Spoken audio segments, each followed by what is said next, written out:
Hi friends, welcome to Homemaking Mantra. This is Shanti. Welcome to Daily Vlogs. Videos చేయడంలో కొంచెం gap వచ్చింది కదా. అత్తయ్య గారు వాళ్ళు వచ్చారండి. వాళ్ళు ఒక జస్ట్ 2 days వరకు ఉండేసి వెళ్ళిపోయారు. 2 days ఎందుకు అని అంటే మా మరిది వాళ్ళ పాపది బర్త్డే ఉంది. అక్కడ చూసుకొని ఇక్కడికి వచ్చారనమాట. వాళ్ళకి ఎక్కువ టైం కూడా లేదు పాపం. అంటే ఇంకా హైదరాబాద్ వెళ్ళిపోయిన తర్వాత కొంచెం పనులు ఉన్నాయంట. సో అందుకని వెంటనే వెళ్ళిపోయారు. ఇంకా వ్లాగ్స్ విషయానికి వస్తే నేను ఒక చిన్న పోల్ పెట్టాను కదా, టైమింగ్స్ ఏది బెస్ట్ అనేది నాకు ఓట్ చేయండి అని. 8:30 కల్లా యూజువల్గా వీడియో వచ్చేసేది ప్రతిరోజు కూడా. నాకు ఒక టైంలో రీచ్ బాగా ఉండేది, కానీ అదేంటంటే జస్ట్ 20,000 దగ్గరికి వచ్చి ఆగిపోయేది అనమాట. సో ఇక్కడ యూట్యూబ్ ఎలా వర్క్ చేస్తుంది అనేది జస్ట్ నేను ఒక రఫ్గా మీకు చెప్తాను. లైక్స్ డిస్లైక్స్ సంగతి పక్కన పెడితే ఇప్పుడు యూట్యూబ్ ఏంటంటే ఫస్ట్ ఒక 10 మందికి వీడియో పంపిస్తుంది. మీరు అది చూసిన వెంటనే క్లిక్ చేశారనుకోండి, అదేంటంటే మీరు క్లిక్ చేసిన తర్వాత ఇంకొక 10 మందికి ఎక్స్ట్రా చూపిస్తుంది, వాళ్ళు క్లిక్ చేసి ఇంకొక 10 మందికి. So that is how the video becomes viral అనమాట. ఇప్పుడు 8:30కి ఏంటంటే అందరూ బిజీగా ఉంటారు కదా, సో ఆ క్లిక్ త్రూ రేట్ అనేది చాలా తక్కువ ఉంటుంది నా వీడియోస్కి. ఇంకా అందుకని చెప్పి కొంచెం ఏంటంటే బై మౌత్ తెలియటము, లేదంటే నేను ఫ్రీక్వెంట్గా ఇట్లాగా డైలీ వ్లాగ్స్ చేస్తూ ఉంటాను, మీరు తప్పకుండా చూడండి, మార్నింగ్ వస్తుంది అని అట్లా చెప్పటము, నెక్స్ట్ షార్ట్స్ పోస్ట్ చేయడం వలన కొంచెం రీచ్ అయితే పెరిగింది. మనం చేసేదానికి కొంచెమైనా సరే ఏదో ఒకటి గుర్తింపు ఉండాలి అని ఎవరైనా ఫీల్ అవుతాం కదా. సో నాకు అనిపించింది ఏంటంటే ఓకే, ఒక్కసారి ట్రై చేద్దాము, టైమింగ్స్ మార్చి చూద్దాము, మన సబ్స్క్రైబర్స్ని కూడా అందరిని అడుగుదాము అని అనుకున్నాను. అయితే మీరు అందరూ కూడా ఒక 1000 members ఓట్ చేశారు. యాక్చువల్లీ నాకున్న సబ్స్క్రైబర్స్ వచ్చేసరికి 66. డైలీ వ్లాగ్స్ చూసేవాళ్ళు 15,000 అయితే ఖచ్చితంగా ఉంటున్నారు. అప్పుడప్పుడు వీకెండ్స్ వచ్చేసరికి 10,000 11,000 మంది చూస్తూ ఉంటారు. సో ఇందులో ఓన్లీ 1000 members ఓట్ చేశారు. చాలా మందికి తెలియదు అనమాట ఇట్లా నేను పోల్ పెట్టాను అని కూడా, ఎందుకంటే అది కమ్యూనిటీ ట్యాబ్లో పోస్ట్ చేయడం జరిగింది. సో అది తక్కువ చూస్తారు కాబట్టి చాలా మందికి తెలియలేదు.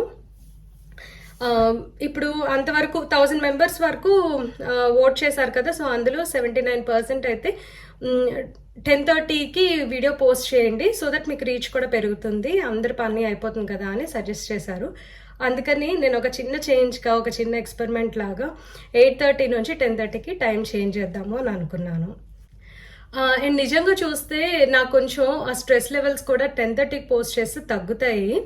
కాకపోతే ఇప్పటి వరకు కూడా నేను ఎందుకంటే 8:30కి పోస్ట్ చేసింది, దానికి ఒక కారణం ఉంది. అది నేను చాలా సీరియస్గా నిజంగా హార్ట్ఫుల్గా చెప్తున్నాను అండి.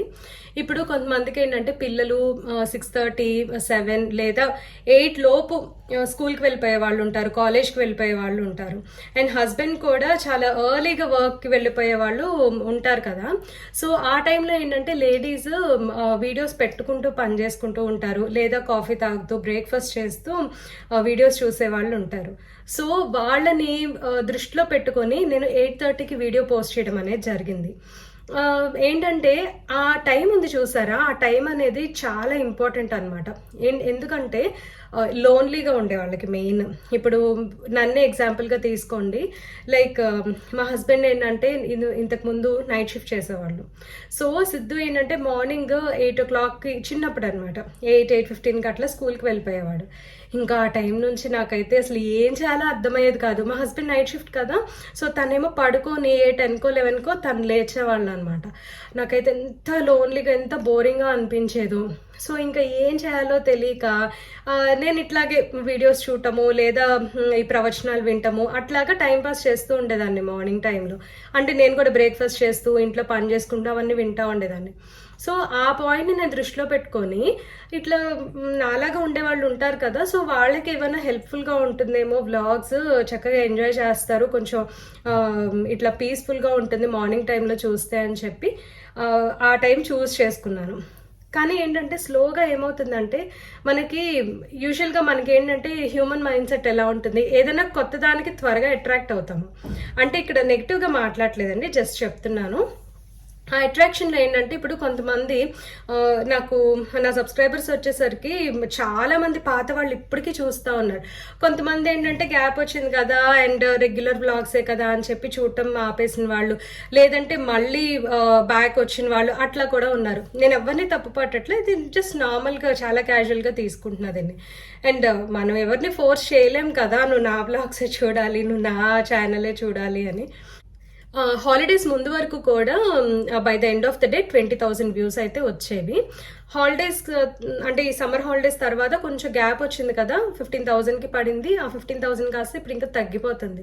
ఐ డోంట్ నో నేను ఎక్కడ మిస్టేక్ చేస్తున్నాను అని చెప్పి. ఒక్కొక్కసారి ఏంటంటే 8:30 టైం కాస్త 8:40 అట్లా అవుతుంది అనమాట. అంటే లైక్ నేను థంబ్నెయిల్ చేసుకొని అదంతా పోస్ట్ చేసరికి టైం అవుతుంది. డైలీ వ్లాగ్స్ కాబట్టి నేను ప్రతిరోజు నేను ఎడిట్ చేసుకొని పోస్ట్ చేసుకుంటే చాలా టైం పడుతుంది అనమాట నాకు. ఇది యూట్యూబ్ అంటే ఏదో ఖాళీగా కూర్చొని ఇంట్లో చేస్తున్నామని అనుకోవద్దండి. ఇది కూడా ఏంటంటే ఒక సార్ట్ ఆఫ్ వర్క్.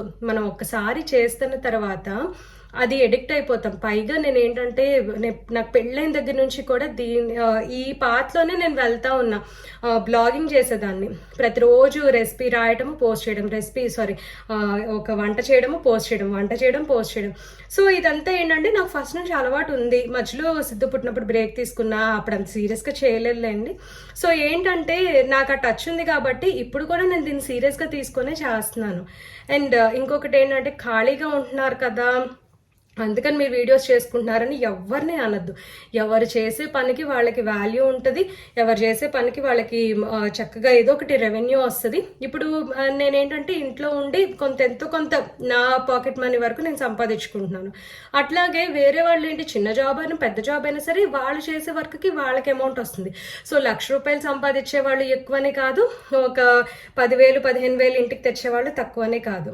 ఎందుకంటే ఎవరైనా సరే ఎవరు చేసేది వాళ్ళు చేస్తున్నారు. ఇప్పుడు నేను కూడా వెళ్ళి బయట సాఫ్ట్వేర్ జాబ్ చేయొచ్చండి, నాకు కూడా చక్కగా వస్తాయి. బట్ ఏంటంటే నేను హౌస్ వైఫ్గా ఉందామని చెప్పి ఫస్ట్ నుంచి అనుకుంటున్నా. సో అలా ఉంటూనే నేను ఒక పక్కన ఈ పని చేసుకుంటూ ఉంటున్నా.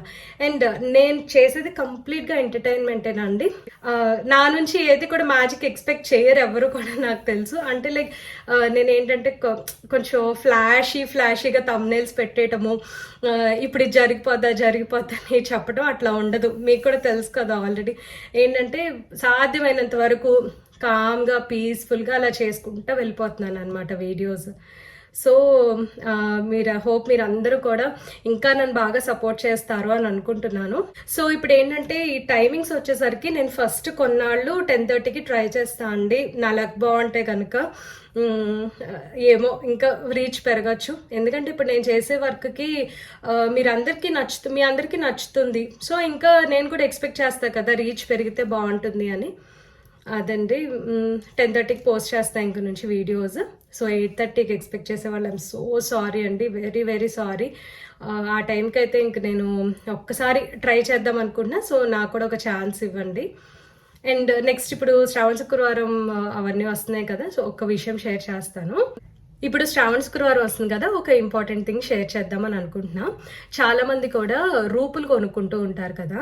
సో రూపు ఏంటంటే అది కొంతమంది మంగళసూత్రంలో వేసుకుంటారు, కొంతమంది ఏమో అలా కొనుక్కొని అక్యుములేట్ చేసుకొని వాటిని మార్చేసి ఏదన్నా పెద్ద వస్తువు తీసుకుంటూ ఉంటారు. సో ఇక్కడ నేను కొనుక్కున్న రూపుని ఎట్లా యూటిలైజ్ చేశానో చూపిస్తాను.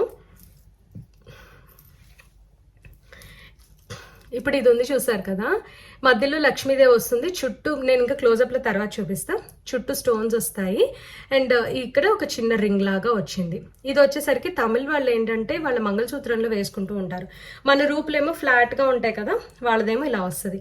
సో ఏంటంటే ఫస్ట్ టైం నేను చెన్నై వచ్చిన కొత్తలో రూపు తీసుకుందామని చెప్పి వెళ్ళా అనమాట.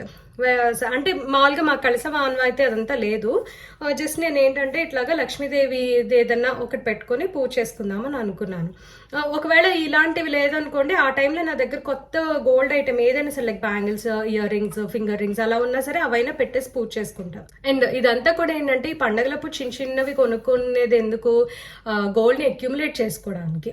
అంతేగాని దీనివల్లనే మనం బిల్డింగ్స్ కట్టేయలేం, దీనివల్లనే లాస్ కూడా అవ్వలేం కదా. సో ఓకే, ఆ విషయాన్ని పక్కన పెడితే ఇప్పుడు ఇది ఉంది కదా, ఇది వచ్చేసరికి ఒక చిన్న రూప్ అనమాట. ఆ ఫ్లాట్ రూపులు కూడా ఉంటాయి. ఐ థింక్ ఇక్కడ చెన్నైలో జిఆర్టీలోనే ఉంటాయి ఫ్లాట్ రూపులు, ఇంకా బయట ఎక్కడ చూడలేదు. ఇక్కడైతే ఈ టైప్లోనే ఉంటాయి అనమాట, చుట్టూ స్టోన్స్ వచ్చేసి. ఇవి నేను ఫస్ట్ వరలక్ష్మి వ్రతం అప్పుడు వెళ్ళినప్పుడు ఈ రూపులు అంటే ఇవి చూపించారు నాకు. సో క్యూట్గా ఉంది కదా అని తెచ్చుకున్నా. అప్పుడు ఎంత అండి ఇది 3000 2500 అరౌండ్ అలా పడింది. గ్రామ్కి దొరుకుతాయి, లెస్ దాన్ గ్రామ్కి కూడా ఇవి మనకు దొరుకుతాయి. అయితే ఇంకా బాగుంది కదా అని చెప్పి నేను ఏం చేసేదానంటే నాకు దగ్గర కొంచెం మనీ ఉన్నప్పుడల్లా మళ్ళీ వెళ్ళి ఇంకొకటి తెచ్చుకునేదాన్ని.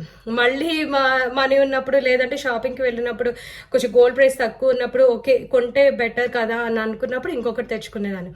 అట్లాగా ఇవి ఒక 4 కొనుక్కున్నాను. తర్వాత 2 మ్యాంగోస్ లాగా ఉంటాయి అవి తీసుకున్నా.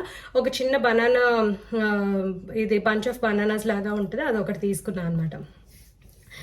అవి తీసుకొని ఇంకా ఒకదాని పక్కన ఒకటి వేసుకోవాలి అని అంటే ఇట్లా ముద్దలాగా పడిపోతాయి కదా, దాని మీద కుప్పలా పడిపోతాయి. సో అందుకని చెప్పి గొట్టాలు తీసుకున్నాను. ఇవి కూడా ఈ చిన్న చిన్న పైప్స్ ఉన్నాయి కదా, ఇవి కూడా ఏంటంటే మనకి 1 గ్రామ్ లెస్ దాన్ గ్రామ్ అలా పడుతుంది. సో మీరు ఏంటంటే నెక్స్ట్ చక్కగా ఇలా ప్లాన్ చేసుకోవచ్చు. అంటే మనకి ఆంధ్రాలో ఇవి దొరుకుతాయో లేదో తెలియదండి. అంటే ఇప్పుడు నాకు తెలిసి తమిళనాడు నుంచి కూడా తెప్పిస్తా ఉన్నారు. సో మనం ఏంటంటే బై ఆర్డర్ కూడా ఇట్లాంటి చిన్న చిన్నవన్నీ చేపించుకోవచ్చు. ఒకవేళ ఇలాంటివి దొరకలేదు, నార్మల్ రూప్ దొరికింది అనుకోండి, చక్కగా కొనుక్కొని మన ప్లెయిన్ నల్లపూసలు ఉంటాయి కదా, వాటి మధ్యలో పెట్టుకుని వేసుకుంటే చాలా నిండుగా ఉంటుంది. ఇప్పుడు ఇవైతే నేను చైన్లో వేసుకోవచ్చు, లేదంటే ఏదైనా పెద్ద ఒక హారం లాంటి దాంట్లో కూడా పెట్టేసుకోవచ్చు. యాక్చువల్లీ ఇది నేను గ్రీన్ పూసల హారంలో పెట్టుకున్నాను. అయితే అది ఎందుకు నేను వేసుకోవటం లేదని చెప్పేసి కట్ చేసి మళ్ళీ విడిగా తీసేసా. అది నెక్స్ట్ ఎప్పుడని చెప్తా దాని గురించి. సో అది ఒక చిన్న ఐడియా అనమాట మీకు దీని గురించి ఇస్తున్నా. ఇది ఏంటంటే కొన్ని నిండుగా కూడా ఉంటుంది, నల్ల పూసలు వేసుకున్నట్టు కూడా అనిపిస్తుంది. ఎందులో అయినా ప్లెయిన్ చైన్లో అయినా మీరు వేసుకోవచ్చు, కలర్ పూసల్లో కూడా వేసుకోవచ్చు. కలర్ బీడ్స్ ఉంటాయి కదా, లైక్ గ్రీన్ అని, ఎమరల్ బీడ్స్ అలాంటి వాటిలో కూడా వేసుకోవచ్చు. ఇంకొకటి కూడా షేర్ చేస్తా అండి. జస్ట్ మనకి కాయిన్స్ లాగా కావాలి అంటే ఈ రూపులే దొరుకుతాయి మనకి, 1 గ్రామ్ 2 గ్రామ్స్ అట్లాగా రూపులే దొరుకుతాయి వితౌట్ రింగ్ అనమాట. సో అవి పర్చేస్ చేసినప్పుడు మనం ఏం చేయాలంటే స్టోర్ వాళ్ళతోటి ముందే మాట్లాడుకోవాలి. ఇది ఒకవేళ నేను బయట ఎక్స్చేంజ్ చేసినా మీ దగ్గర ఎక్స్చేంజ్ చేసినా సరే నాకు వాల్యూ ఎలా వస్తుంది అని. ఎందుకంటే ఇప్పుడు కొంతమంది సేమ్ స్టోర్లో మనం ఎక్స్చేంజ్ చేసి ఏదైనా పెద్ద వస్తువు కొనుక్కోవాలి అని అన్నప్పుడు, అంటే చిన్న చిన్న వేస్తూ ఉంటాం కదా, పెద్ద వస్తువు కొనుక్కోవాలని చిన్న చిన్న వేస్తూ ఉంటాం. అలాంటప్పుడు ఏంటంటే ముందే మనం వాళ్ళతో మాట్లాడుకొని ఉండాలన్నమాట. ఇది మీ దగ్గరే పర్చేస్ చేశా కాబట్టి ఇది నెక్స్ట్ నాకు ఎక్స్చేంజ్ ఎలా ఇస్తున్నారు మీరు, విత్ జిఎస్టీ ఉంటుంది కదా, జిఎస్టీ అయితే 100% కట్ చేసేస్తారు. అసలు మనకి ఆ డబ్బులు అయితే వెనక్కి రావు. అంటే ఇప్పుడు 7100 అనుకోండి ఒక రూపు, ప్లెయిన్ రూపు. అంటే ప్రెసెంట్ గోల్డ్ ప్రైస్ ప్రకారం చెప్తున్నాను. ఒకవేళ 1 గ్రామ్ అనుకోండి, ఇది 7100 విత్ జిఎస్టీ అని అనుకుందాము. జిఎస్టీ సపోజ్ 100 రూపీస్ అని అనుకుందాం జస్ట్, ఎందుకంటే రౌండ్ ఫిగర్ లాగా చెప్తే మనకు బాగా అర్థమవుతుంది కదా ఇంకా ఈజీగా. సో ఆ 100 రూపీస్ కట్ చేస్తారు. 7000 రూపీస్ వర్త్ మనం ఏదన్నా తీసుకోవచ్చు అనమాట. So that is how it works. మనం అట్లాగా బయట కూడా నాకు ఇదే వాల్యూ వస్తుందా, ఎలా ఇస్తారు అంటే, ఇది రూప్ అనేసరికి ఏంటంటే అందులో నాకు తెలిసి వేస్టేజ్ ఎక్కువ ఏం పోదు. మళ్ళీ రింగ్ వస్తే వేస్టేజ్ పోతుంది అనమాట, ఎక్కువ వేస్టేజ్ తీస్తారు. అంటే దానికి తగ్గట్టు వేస్టేజ్ తీస్తారు. సో దాని ప్రకారం ప్లాన్ చేసుకోండి. నేను ఇంకా మీకు వీటి గురించి తెలియాలి అని అంటే డైరెక్ట్గా నాకు తెలిసి గోల్డ్ షాప్ వాళ్ళని అడిగితే బెస్ట్. నేనైతే ఆ ప్లెయిన్ రూపు అసలు తీసుకోలేదన్నమాట ఎప్పుడు. ఒకసారి మా ఫ్రెండ్ తీసుకుంది, ఆ టైంలో ఇలా వాళ్ళు చెప్పడం విన్నాను. సో తను ఎక్స్చేంజ్ చేయటం అదంతా కూడా ఇంకా జరగలేదు. అందుకని నేను జస్ట్ ఇది ఒక ఐడియా లాగా షేర్ చేస్తున్నాను. సో చక్కగా ఈ శ్రావణ శుక్రవారానికి మంచి మంచి శారీస్, నగలు అన్నీ కొనుక్కొని హ్యాపీగా అమ్మవారికి పూజ చేసుకోండి. అండ్ శారీస్ విషయానికి వస్తే 4 శుక్రవారాలకి 4 చీరలు మాత్రం నేను తీసుకోనండి. నాకు ఎట్లా అలవాటు అంటే, ఎక్కువ శారీస్ కట్టుకోను కదా నేను, ఫ్యాన్సీ శారీస్ అట్లాగా నాకు అలవాటు లేదు. అండ్ ఇక్కడ ఫంక్షన్స్ కూడా ఎక్కువ వెళ్ళను. ఈ క్లైమేట్కి అసలు కట్టుకోబుద్ధి కూడా కాదు. నాకు ఈ కాటన్ టాప్సే హాయిగా అనిపిస్తుంది. సో నేను ఏం చేస్తూ ఉంటానంటే ఒక 10,000 నుంచి 20,000 లోపు నాకు ఏదైనా శారీ నచ్చితే ఒక ఇయర్కి సరిపడా 2-3 తీసేసుకుంటా అనమాట. సపోజ్ ఇప్పుడు ఫ్యామిలీ ఫంక్షన్స్ ఏమన్నా ఉన్నాయనుకోండి, ఇంకా బాగా బాగా చేస్తున్నారు గ్రాండ్గా అని అనుకుంటే కనుక ఒక శారీ కొనుక్కుంటాను. జస్ట్ చిన్న ఫంక్షన్స్ అంటే లైక్ శ్రీమంతము లేదా ఏదైనా బార్సాల్ ఫంక్షన్స్ వాటికైతే ఉన్నవే ఏదో ఒకటి అడ్జస్ట్ చేసి కట్టేసుకుంటూ ఉంటాను. సో మోస్ట్లీ మనం అలాగే చేస్తాము. అయితే నేను చెప్పదలుచుకుంది ఏంటంటే, ఇప్పుడు 4 వారాలకి 4 చీరలను పెట్టుకోకుండా చక్కగా మీరు చూడండి, సపోజ్ 5,000 పెట్టి కొనుక్కుంటున్నారు ఒక్కొక్క వారానికి, 5,000 సో 20,000 అయింది కదా. ఆ 20,000 పెట్టి ఆ మెయిన్ శుక్రవారం రోజు ఒకటే మంచి చీర కట్టుకొని చక్కగా మీ దగ్గర ఉన్న నగలన్నీ పెట్టుకొని అలంకరించుకోండి. చాలా బాగుంటుంది, చాలా తృప్తిగా కూడా ఉంటుంది అనమాట. నేను ఈ విషయం మాత్రము చాలా ఎక్స్పీరియన్స్ తోటి చెప్తున్నాను. బట్టలకి పెట్టే బదులు చక్కగా మనం గోల్డ్ని అక్యుములేట్ చేసుకుంటే ఎంత బాగుంటుందో తెలుసా అసలు. అది మనకి నిజంగా అండి ఫ్యూచర్లో ఏదన్నా కొత్త గోల్డ్ కొనుక్కోవాలి అని అంటే పాత గోల్డ్ ఎక్స్చేంజ్ చేసుకొని అయినా సరే మనం కొనుక్కోవచ్చు. చీరలు మాత్రం అలా ఎక్స్చేంజ్ చేసుకోలేము. అది ఎప్పుడు చేయగలం చీరలు ఎక్స్చేంజ్ అంటే, మన అమ్మ వాళ్ళు వెండిజరీ చీరలు ఉండేవి కదా పెళ్ళిళ్ళప్పుడు, వాళ్ళ పెళ్ళిళ్ళప్పుడు. సో అవి ఒకవేళ ఇప్పుడు కనుక ఎక్స్చేంజ్కి ఇస్తే ఆ సిల్వర్ జరియానో గోల్డ్ జరియానో ఏదో ఉంటుంది. సో దాని ప్రకారం మనకి ఇన్ని వేలని ఇస్తారనమాట. మా పెద్దమ్మ ఎప్పుడో 2 ఏళ్ల క్రితమో 1 year క్రితమో మార్చిందనమాట తన పెళ్లి చీర, మరి లేకపోతే తన దగ్గర ఉన్న పట్టు చీర తెలీదు. దానికి సిల్వర్ 7,000 ఇచ్చారండి. అసలు భలే అనిపించింది నాకైతే. అప్పుడులాగా అసలు ఇప్పుడు రావటలేదు. ఒకవేళ వచ్చినా సరే ఆ చీరలు అయితే లక్షల్లో ఉంటున్నాయి. సో ఏంటంటే మనకు తగ్గట్టు మనం చేసుకుంటే చాలా బెటర్ అని అనిపిస్తుంది నాకు. ఇదండి శ్రావణ శుక్రవారం విశేషాలు. నేనైతే శ్రావణ శుక్రవారానికి ఇంకా చీర ఏం కొనుక్కోలేదు, ఎందుకంటే మొన్న మా చెల్లి వాళ్ళ ఫంక్షన్ కోసం అని చెప్పి వస్తాలో చీర తీసుకున్నా అని చెప్పాను కదా. ఆ శారీ అమ్మవారి దగ్గర పెట్టేసేసి ఐ థింక్ ఆ రోజు కట్టుకుంటానో లేదు తెలీదు, ఎందుకంటే ఆ టైంకి విజయవాడలో ఉంటా. ఇంకా ఆ శారీ వచ్చేసరికి మా చెల్లి వాళ్ళ ఫంక్షన్లో కట్టుకుంటాను. యాక్చువల్లీ 2 కజిన్స్ ఫంక్షన్స్ ఉన్నాయన్నమాట. ఒక పంచల్ ఫంక్షన్, ఒకటి ఓణీల్ ఫంక్షన్. పంచల్ ఫంక్షన్కి అయితే నేను కొనుక్కోలేదండి, ఎందుకంటే అది అన్ఎక్స్పెక్టెడ్ అనమాట. తను all of a sudden decide అయింది మా కజిన్. అండ్ మా చెల్లి వాళ్ళది ఓణీల్ ఫంక్షన్ ఉంది, వాళ్ళ పాపది. సో దానికైతే శారీ కొనుక్కున్నాను నేను. సో తప్పకుండా అవన్నీ నేను మీకు కమింగ్ బ్లాగ్స్లో షేర్ చేస్తాను. ఇవాళ వీడియో పెట్టడానికి కూడా కారణం ఏంటంటే, చాలామంది వీడియో పెట్టట్లేదు, అసలు ఏంటి రీజన్ అని చెప్పి అడుగుతూ ఉన్నారు. రీజన్ ఏం లేదండి, అత్తయ్య గారు వాళ్ళు వచ్చారు కదా, హ్యాపీగా వాళ్ళతో ఎంజాయ్ చేసా ఒక 2 days. వాళ్ళు పాపం అండి అసలు నిజంగా సాటర్డే నైట్ బయలుదేరారు, సండే మార్నింగ్ వచ్చారు, మండే ఈవినింగ్ కల్లా మళ్ళీ బయలుదేరారు అనమాట. అండ్ దాని తర్వాత ఏమో ఇంకా కొంచెం నాకు ఇంట్లో పనులు ఉన్నాయి. సిద్ధుకు కూడా కొంచెం ఈ బట్టల షాపింగ్ అవన్నీ చేస్తూ ఉన్నాను. ఆన్లైన్లోనే లేని అయినా సరే ఇంకా అట్లా టైం అయిపోయింది, ఇల్లంతా సర్దుకోవటము. సో దీంతో కాలక్షేపం చేస్తాను అనమాట ఈ 2 days. ఇవాళ అసలు వీడియో పెట్టకపోతే ఎట్లాగా మళ్ళీ గ్యాప్ వచ్చేస్తుంది కదా, కొంచెం శ్రావణ శుక్రవారం గురించి కూడా చెప్పినట్టు ఉంటుంది అని చెప్పి వీడియో పోస్ట్ చేసా. సో దీంతో వీడియో ఎండ్ చేస్తున్నా అండి. మీరందరూ చాలా సపోర్ట్ చేస్తున్నారు, చాలా చాలా థ్యాంక్స్ అండి. అండ్ ప్రతి ఒక్కళ్ళు కూడా టైమింగ్స్ గురించి అర్థం చేసుకుంటారు అని అనుకుంటున్నాను. Thank you for watching, thank you for your time.